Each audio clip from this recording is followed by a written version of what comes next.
लेकिन ये सच बात है कि सरकार की तरफ से जो नियमावली पहले एक बार ड्राफ्ट लाया गया था, और ड्राफ्ट लाने के बाद जो सुझाव मांगे गए थे, बिल्कुल हम जी। लोगों ने सुझाव दिए, उस सुझाव पे हमने काम किया। हम्म।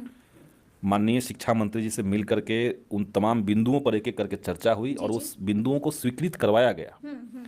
इसके बावजूद जब फाइनल फाइनल फाइनल नियमावली ड्राफ्ट जी। फाइनल जब नियमावली अभी रिलीज हुआ है, उसमें कुछ कमियां हैं। कुछ कमियां हैं, संदीप सौरभ जी भी जी। मानते हैं। मैं मानता क्या, जी मैं पहले से, मैं 2 दिन पहले आपको कहा था जी जी। कि शिक्षा विभाग के अपर मुख्य सचिव जो अड़े चाहते हुए हैं, हैं। जो चाहते जी हैं, जी। उनको लगता है कि शिक्षक संगठनों के सुझाव का मतलब नहीं है, कोई जनप्रतिनिधि कोई सुझाव देता है तो उसका मतलब नहीं है। उनका एकमात्र उद्देश्य है कि किसी तरीके से टीचर्स को टारगेट में लिए रहना है। अगर उनका बस चलता तो राज्यकर्मी का दर्जा भी नहीं मिलता। अच्छा, राज्यकर्मी का दर्जा भी नहीं मिलता? ये सिर्फ इसलिए हुआ जी। कि महागठबंधन की सरकार थी। ये इसलिए हुआ कि बिहार के लाखों शिक्षक एकजुट होकर के संघर्ष करने के लिए तैयार थे। और इसलिए भी हुआ कि हम लोगों ने इसकी जो रणनीति बनाई, उसमें जो हम लोगों ने तर्क को डेवलप किया, उससे सरकार को अंततः कन्विंस होना पड़ा। तो हमें लगता है कि शिक्षा विभाग के अधिकारियों को ये लगा होगा कि जब सरकार ने आदेश दे दिया है, जब माननीय मुख्यमंत्री महोदय ने 15 अगस्त को कह दिया है कि राज्यकर्मी बनाएंगे, बिल्कुल बिल्कुल। तब भी कुछ न कुछ ऐसा पेंच लगा दिया जाए जिससे शिक्षक को टारगेट किया जाए। बिल्कुल जी। अब जैसे ये जो नियम लाया गया है कि अगर आपको राज्यकर्मी होना है और आप सक्षमता परीक्षा देते हैं, तो उसी समय आपको 3 जिला चुनना पड़ेगा। क्यों जिला चुनना पड़ेगा? अगर हम किसी स्कूल में नियोजित शिक्षक हैं जी जी जी। और हम इसमें पढ़ाना चाहते हैं, तो हमको राज्यकर्मी बनाएंगे, तो इसका मतलब ये नहीं कि हमको यहाँ से उठा करके बेतिया फेंक दीजिएगा बिल्कुल। या रोहतास कर दीजिएगा। बिल्कुल। ये जो शिक्षकों को लगातार 300-400 किलोमीटर भेजने का जो इच्छा है, इनको लग रहा है कि इससे शिक्षा व्यवस्था ठीक हो जाएगी। इससे ठीक नहीं होगी, इससे खराब हो जाएगी। मतलब कि हमारे साथ फिर इसमें धोखा हो जिला गया। आवंटन का कोई जगह नहीं चाहिए था। नहीं मतलब चाहिए जो था, जी। जहाँ पे है वो रहें। और चूंकि आप राज्यकर्मी हो गए, तो ऐच्छिक ट्रांसफर, बिल्कुल जी। जो पहले से सेवा शर्त नियमावली 2020 में भी हालांकि प्रावधान था, जी जी। उसको ये कह के टाला जाता रहा कि चलिए जब राज्यकर्मी हो जाएंगे लोग तो अपने से ऐच्छिक ट्रांसफर होगा।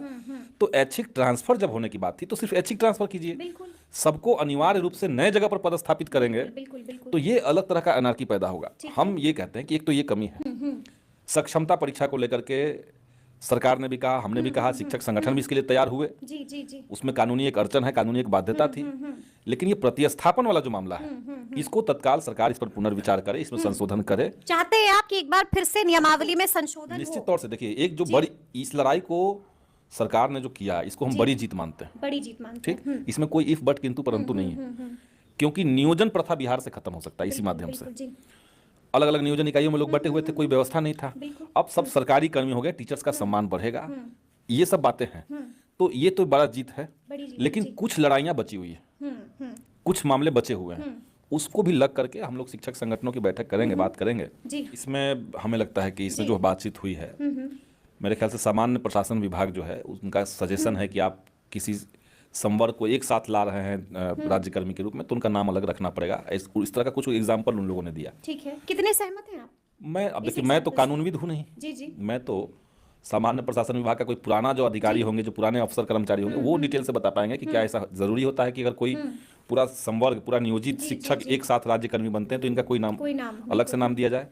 मैं इससे सहमत नहीं हूँ। मैं चाहता हूँ कि समान रूप एक तरह से नाम हो। विद्यालय अध्यापक के नाम से रहता तो ज्यादा अच्छा था। जी, कि हम लगातार देखते हैं कि आप लोग जितना भी चिल्ला लीजिए, जितना भी कह दीजिए, के पाठक जरा सा भी इधर सुधर नहीं होने वाले। मतलब वो अड़े हुए हैं, वन मैन आर्मी है, जो चाहेंगे वही करेंगे। हमने देख लिया, ना तो विशिष्ट हटा और ना ही सक्षमता परीक्षा कैंसिल हुई। मतलब कि जो सुझाव दिए गए थे, 1 लाख से ज्यादा सुझाव थे और यही 2 बातों पर सबसे ज्यादा सुझाव दिए गए थे, लेकिन कोई बदलाव। सुझाव के वो शिक्षकों को लगातार टारगेट पे रखना, ये तो उनकी मंशा एक है। के पाठक जी की, के पाठक जी की कहिए या जी। सरकार का भी मैं कह सकता हूँ। सरकार को दिखता नहीं है क्या? ऐसा तो बात है नहीं। सरकार भी देख रही है कि क्या चीजें चल रही है।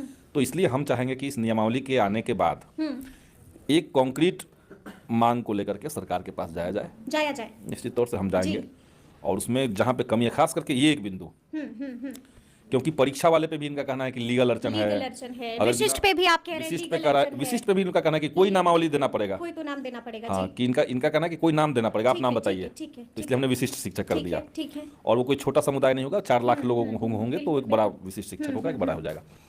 तो हम लोग सरकार से बात करेंगे इस संबंध में। फिलहाल इतना जरूर है कि शिक्षकों की एक लंबी जो मांग थी, उसको सरकार ने सुना। उसमें से कुछ कमियां भले है, लेकिन उस कमियों को भी दुरुस्त किया जा सकता है। करना चाहिए सरकार को, करना चाहिए। और आप लोग यहाँ पर नहीं रुकेंगे, मुख्यमंत्री जी से भी हाँ, हम लोग बात करेंगे और हम लोग जल्दी ही इस मामले में एक चिट्ठी देंगे कि इसमें ये कमी जो है इसको दुरुस्त कीजिए।